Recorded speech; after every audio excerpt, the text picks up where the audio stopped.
Hello friends, Shashi Agarwal channel के अंदर मैं doctor Shashi Agarwal welcome you all. आज का जो हमारा टॉपिक है importance and various technique of group decision making. Previous जो पेपर था उसके अंदर ये क्वेश्चन इस फॉर्म के अंदर आया था। Nothing will move unless a decision is taken in the light of the statement explain the importance and technique of group decision making. तो ये जो क्वेश्चन है इसको हम इस ढंग से इंटरप्रेट कर सकते हैं कि जब तक हम डिसीजन नहीं लेते हम तब तक कुछ नहीं कर सकते। तो यहाँ पे हमने ग्रुप डिसीजन मेकिंग के importance and what are the various technique of group decision making. अगर आपको मेरा ये एफर्ट सही लगता है तो डू लाइक माय वीडियो, इसको शेयर कीजिए और मेरे चैनल शशि अग्रवाल को सब्सक्राइब कीजिए। So this is my app जिसको आप गूगल प्ले स्टोर से डाउनलोड कर सकते हो। Technique of group decision making is also available at my app under free study material, तो आप लोग उसको डाउनलोड कर सकते हो। ये जो ऐप है commerce, economics and management students के लिए रेलिवेंट है। काफी सारा फ्री स्टडी मटेरियल, काफी सारे मॉक टेस्ट प्रोवाइड करती है और काफी सारे स्ट्रक्चर कोर्सेज भी प्रोवाइड करती है। तो ग्रुप डिसीजन मेकिंग जो जो एक्टिविटी है जिसके अंदर क्या होता है कि ग्रुप इन्वॉल्व होता है डिसीजन लेने में। डिसीजन की आवश्यकता हमें इसलिए पड़ती है क्योंकि रिसोर्सेज हमारे लिमिटेड होते हैं और जिसकी वजह से we have to make a choice, और ये जो चॉइस हमें करनी पड़ती है that is known as a decision making. तो इंडिविजुअल डिसीजन मेकिंग के अंदर सिंगल पर्सन इन्वॉल्व होता है, उसकी लिमिटेड नॉलेज होती है, तो जिसकी वजह से क्या होता है कि उसका डिसीजन इतना इफेक्टिव नहीं होता जितना कि ग्रुप लिया जाता है। तो इसलिए हम कह सकते हैं कि two heads are better than. तो ग्रुप डिसीजन मेकिंग के अंदर बहुत सारे लोग जो होते हैं इन्वॉल्व होते हैं, जो साइमल्टेनियसली एक दूसरे के साथ इंटरेक्ट करते हैं और बहुत सारी डेलिब्रेशन होती है जिसके बेसिस पे डिसीजन लिया जाता है। तो what is the importance, advantages, significance, merit, greater knowledge base. Group के अंदर बहुत सारे लोग इन्वॉल्व होते हैं, तो जिसकी वजह से क्या होता है कि हर एक मेंबर जो होता है अपने अपने एरिया के अंदर एक्सपर्ट होता है, जिसकी बेसिस पे वो अपनी नॉलेज के बेसिस पे काफी सारे लोग इन्वॉल्व होते हैं तो वो इंफॉर्मेशन शेयर करते हैं। तो यहाँ पे हमारे पास ग्रेटर नॉलेज बेस होता है जिसके बेसिस पे हमारी quality of decision making more effective हो सकती है। ग्रेटर नंबर ऑफ अल्टरनेटिव, क्योंकि यहाँ पे बहुत सारे लोग इन्वॉल्व होते हैं, बहुत सारी इंफॉर्मेशन शेयर करते हैं और जिसके बेसिस पे हम नंबर ऑफ अल्टरनेटिव जो होते हैं बहुत ज्यादा अवेलेबल होते हैं। और जो लोग डिसीजन मेकिंग के अंदर इन्वॉल्व होते हैं उन्हीं लोगों ने उसको इम्प्लीमेंट करना होता है। तो यहाँ पे जो ग्रुप डिसीजन है वो ज्यादा इफेक्टिव वे से इम्प्लीमेंट किए जाते हैं। इंडिविजुअल डिसीजन मेकिंग के अंदर क्योंकि इंडिविजुअल का किसी ना किसी चीज के प्रति झुकाव होता है तो बाइस होता है उसके डिसीजन मेकिंग के अंदर, और ग्रुप के अंदर बहुत सारे लोग इन्वॉल्व होते हैं तो पर्सनल बाइसेस होने की पॉसिबिलिटी नहीं होती। ग्रुप डिसीजन मेकिंग के अंदर बहुत सारे लोग इन्वॉल्व करते हैं तो यहाँ पे डिसीजन मेकिंग ज्यादा पार्टिसिपेटिव हो जाता है, ज्यादा डेमोक्रेटिक हो जाता है। और जो लोग एक ग्रुप के अंदर बहुत सारे लोग इन्वॉल्व होते हैं और बहुत सारी डिस्कशंस होती हैं जिसके बेसिस पे डिसीजन लिया जाता है, तो जो फाइनल डिसीजन लिया जाता है वो better understanding. These are the various techniques जिसके द्वारा हम डिसीजन ले सकते हैं। ब्रेनस्टॉर्मिंग है, नॉमिनल ग्रुप टेक्निक्स है, इलेक्ट्रॉनिक मीटिंग टेक्निक है, डेल्फी टेक्निक है, फिश बाउलिंग टेक्निक है, डायडाक्टिक इंटरेक्शन टेक्निक है। ब्रेनस्टॉर्मिंग टेक्निक जो है that is developed by Osborn. तो यहाँ पे क्या होता है कि एक ग्रुप होता है 5 से लेके 10 मेंबर तक होता है। तो यहाँ पे होता है कि जो प्रॉब्लम है उसका हमने क्रिएटिव जो है आइडिया जनरेट करना होता है। तो यहाँ पे जो फोकस होता है that is generation of more ideas.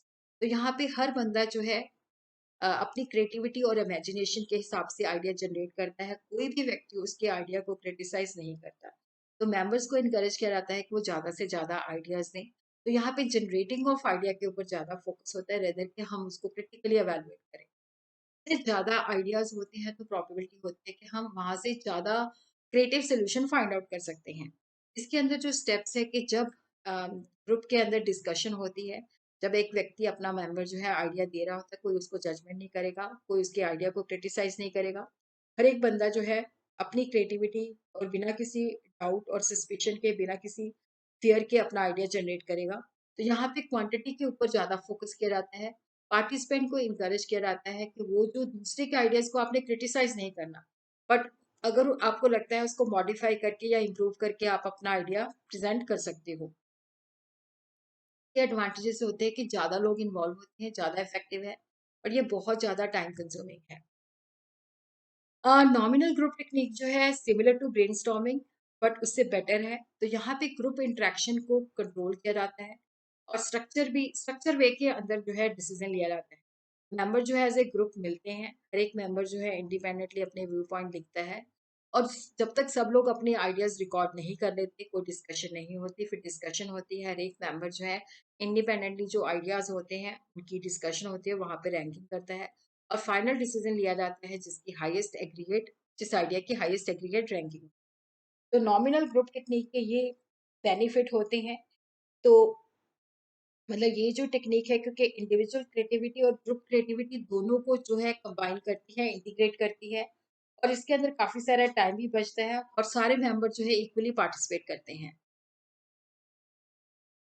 फिर उसके बाद है इलेक्ट्रॉनिक मीटिंग टेक्निक। ये जो टेक्निक है इसके अंदर नॉमिनल ग्रुप टेक्निक और इसको कंप्यूटर टेक्नोलॉजी के साथ ब्लेंड किया गया है। तो यहाँ पे ग्रुप ऑफ लोग होते हैं जो कंप्यूटर टर्मिनल्स पे अपने प्रॉब्लम्स जो है इश्यूज के साथ बैठते हैं और अपने अपने कंप्यूटर स्क्रीन पे वो सजेशन जनरेट करते हैं।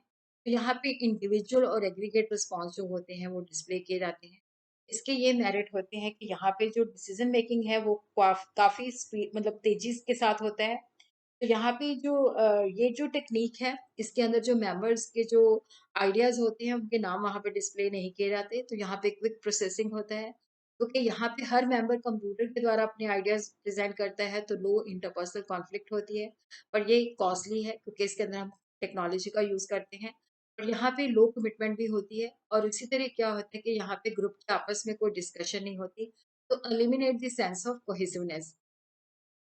डेल्फी टेक्निक जो है ये एन से डाल के उसके एसोसिएट्स ने 1950 अंदर के अंदर रैंड कॉर्पोरेशन थिंक टैंक के अंदर डेवलप की थी। तो यहाँ पे जो मेंबर्स होते हैं उनकी फिजिकल प्रेजेंस नहीं चाहिए होती है।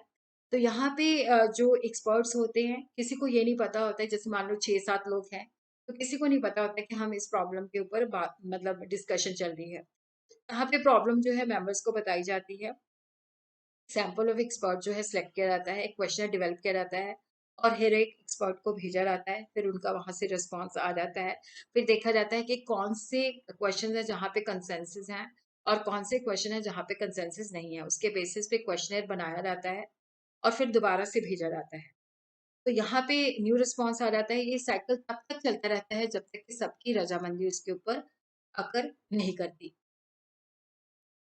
इसके जो एडवांटेजेस हैं, सुटेबल फॉर द सर्कमस्टांसेस, जहाँ पे जो मेंबर्स हैं वो फिजिकली पॉसिबल नहीं है कि मीटिंग कर सकें, और मेंबर यहाँ पे टोटल इंडिपेंडेंट होते हैं, अपनी इंडिपेंडेंट वे से आइडिया जनरेट करते हैं। और रिस्पॉन्सेज जो होते हैं उनको सीक्रेट रखा जाता है, मतलब रिस्पॉन्सेज आर क्वाइट अनोनिमस। कि ये नहीं बताया जाता है कि कौन से एक्सपर्ट ने इसके ऊपर अपना ये रिस्पॉन्स दिया। रिस्पॉन्स तो दिया जाता है, बताया भी जाता है, but responses are kept anonymous, sorry. Suitable for education, business, government and military. तो यहाँ पे क्या है कि ये जो टेक्निक है कॉस्टली ज़्यादा है, टाइम कंज्यूमिंग है, लैक साइंटिफिक, और यहाँ पे भी ग्रुप की कोई इंटरेक्शन नहीं होती। फिश फाउलिंग टेक्निक के अंदर ये भी ब्रेन स्टॉर्मिंग के साथ सिमिलर है बट ज़्यादा स्ट्रक्चर वे के अंदर है। तो यहाँ पे क्या होता है कि जैसे यहाँ पे एक सर्कल बनाया जाता है, इस सर्कल के अंदर मेंबर बैठे होते हैं, यहाँ पे एक चेयर रखी जाती है। तो एक मेंबर जो है यहाँ पे चेयर पे बैठ जाता है, one member is invited to sit on the chair. तो वो प्रॉब्लम के बारे में अपना व्यूज देता है, अदर मेंबर जो है उससे क्वेश्चन पूछते हैं, और जब सारी डिस्कशन खत्म हो जाती है फिर दूसरा मेंबर आता है, तो वो सारा प्रोसीजर शुरू हो जाता है। ये प्रोसेस तब तक कंटिन्यू रहता है जब तक कि सारे मेंबर जो है अपने व्यूज एक्सप्रेस नहीं कर लेते।